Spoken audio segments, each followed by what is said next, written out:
आज से 1000 साल पुरानी बात है। पहाड़ों से घिरा एक राज्य था। लोग उसे नैनीताल कहते थे। उस राज्य के चारों तरफ सुंदरता थी और सुख शांति थी।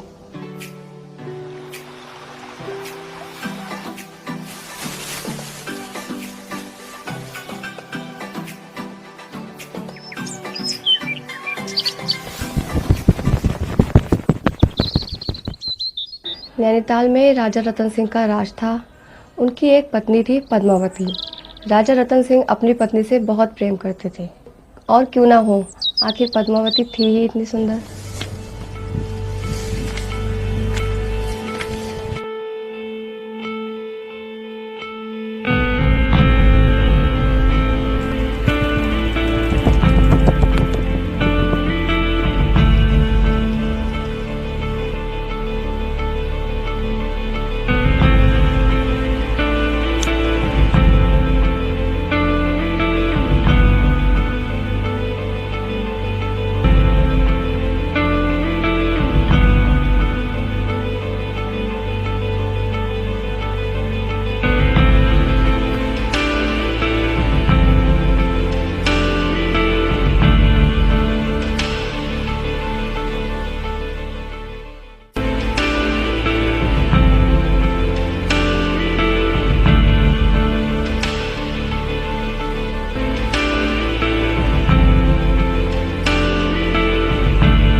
रानी पद्मावती की सुंदरता की कहानी धीरे धीरे नैनीताल से बाहर जाने लगी। आसपास के राज्यों में भी रानी पद्मावती की सुंदरता की चर्चा होने लगी।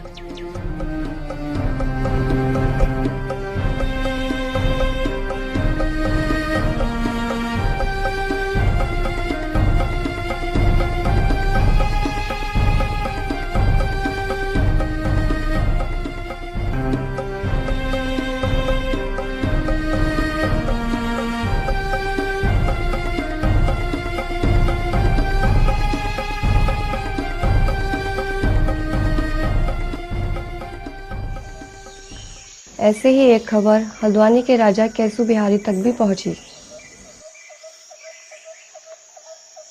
क्या ये सच है? जी महाराज। अगर झूठ हुआ तो? मेरी जान आप पर कुर्बान। लेकिन ये सच है कि रानी पद्मावती जैसी खूबसूरत स्त्री मैंने आज तक नहीं देखी। वो बोलती हैं तो लगता है कोयल कूक रही है।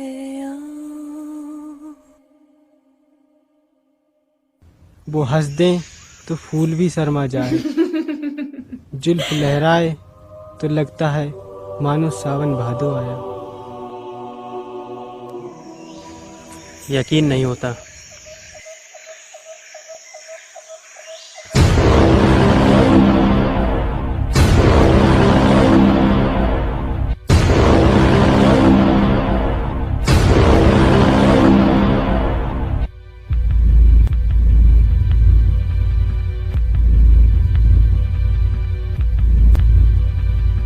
रानी पद्मावती से कह दो हम उन्हें देखना चाहते हैं। एक समस्या है महाराज। क्या? रानी पद्मावती शादीशुदा है। तो उसके पति को बोलो हम रानी पद्मावती को देखना चाहते हैं।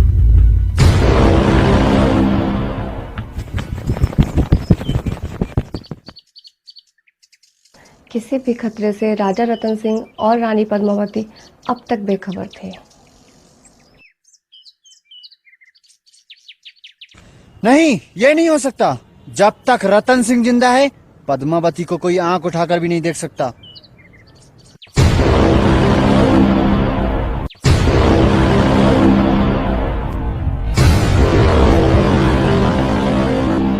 मैं नैनीताल को आग लगा दूंगा, बर्बाद कर दूंगा। अपनी बेइज्जती से कैसु बिहारी बौखला गया और उसने नैनीताल के पहाड़ों में आग लगाना शुरू कर दिया।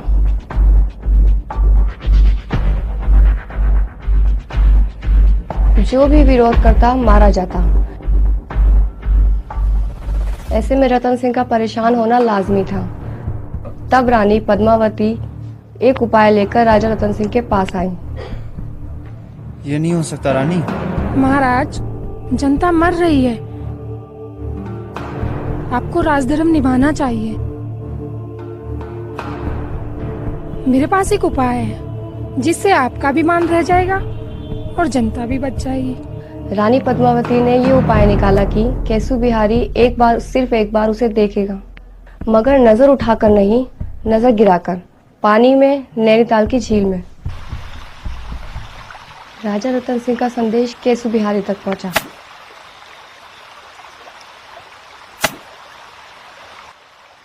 रानी का दीदार हम नैनीताल की झील में करेंगे। रानी पद्मावती को हम पानी में देखेंगे। पागल हो गया रतन सिंह। रानी पद्मावती से कह दो केशव बिहारी आ रहा है। और वो दिन भी आया जब केशव बिहारी हल्द्वानी से नैनीताल पहुंचा रानी पद्मावती को देखने।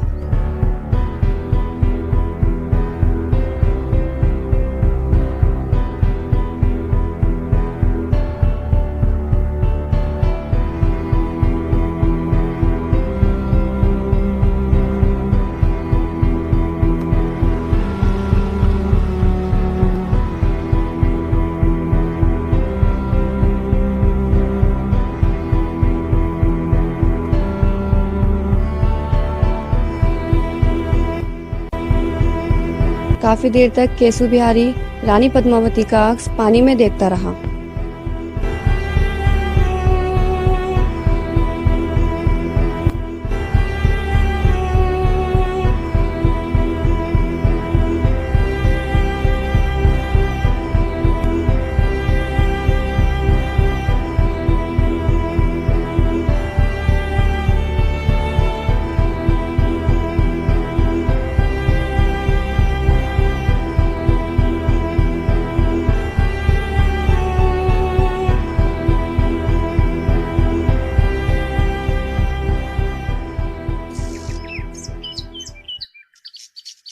राजा रतन सिंह, रानी पद्मावती को केशव बिहारी का धन्यवाद।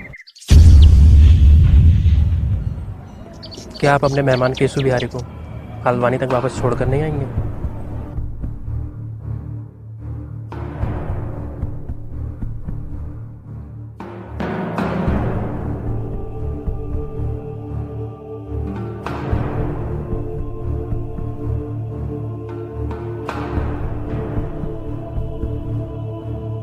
और इस तरह केशव बिहारी राजा रतन सिंह को लेकर हल्द्वानी चला गया।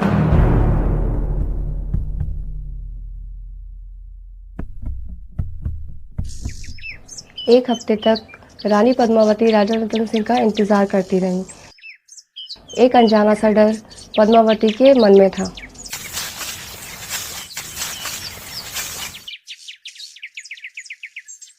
बुरी खबर है रानी। क्या? केशव बिहारी ने महाराज को बंदी बना लिया है।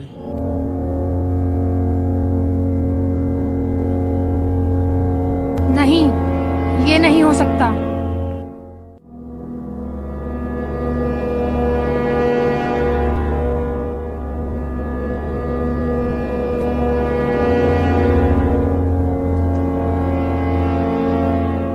केशव बिहारी को इसकी कीमत चुकानी पड़ेगी। कह दो केशव से हम खुद आ रहे हैं।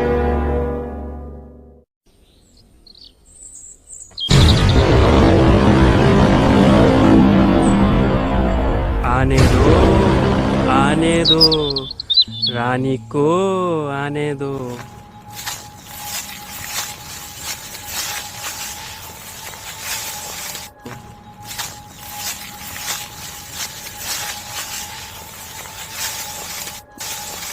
और फिर रानी पद्मावती राजा रतन सिंह को लेने खुद हल्द्वानी पहुंची।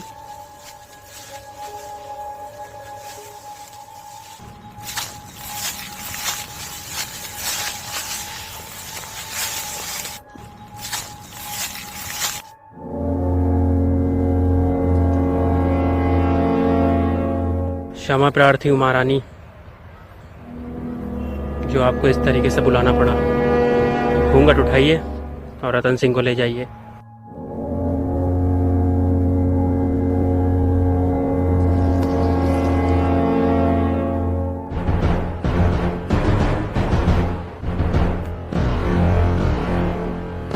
महारानी तो आई नहीं, आपके लिए एक संदेश भेजा है।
केशु बिहारी, सामने आ।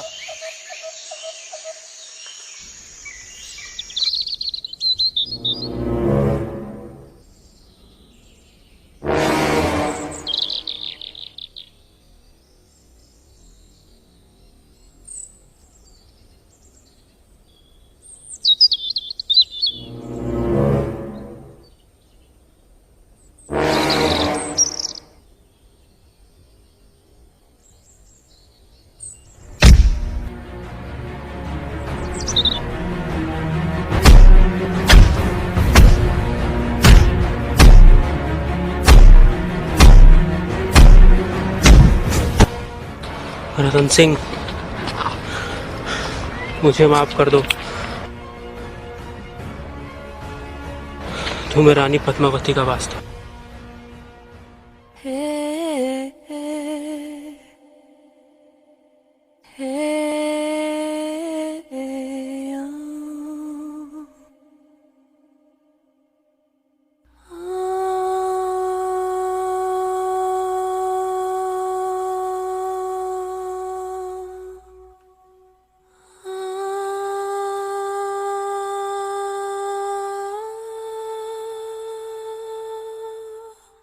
मैं आ रहा हूँ रानी, मैं आ रहा हूँ।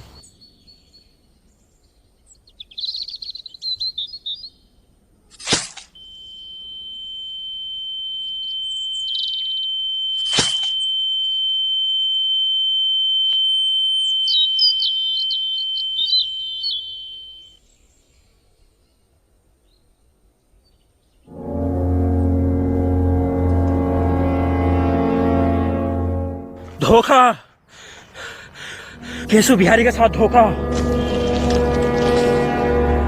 रानी पद्मावती को उसकी कीमत चुकानी पड़ेगी। मैं आ रहा हूं रानी, मैं आ रहा हूं।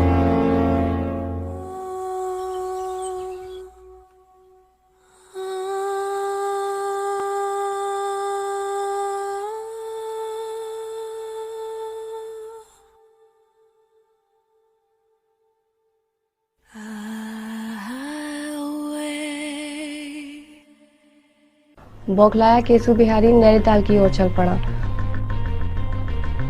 और उसने नैनीताल के पहाड़ों में आग लगाना शुरू कर दिया।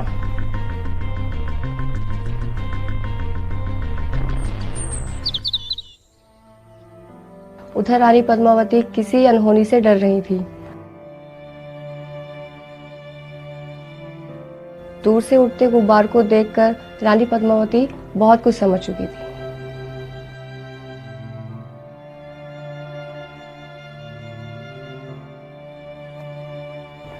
केसु बिहारी की सेना का शोर बहुत कुछ कह रहा था। रानी पद्मावती को अब जल्द ही कोई फैसला लेना था।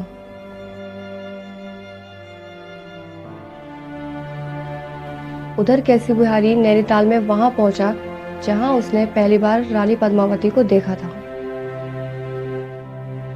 लेकिन पद्मावती वहां नहीं मिली।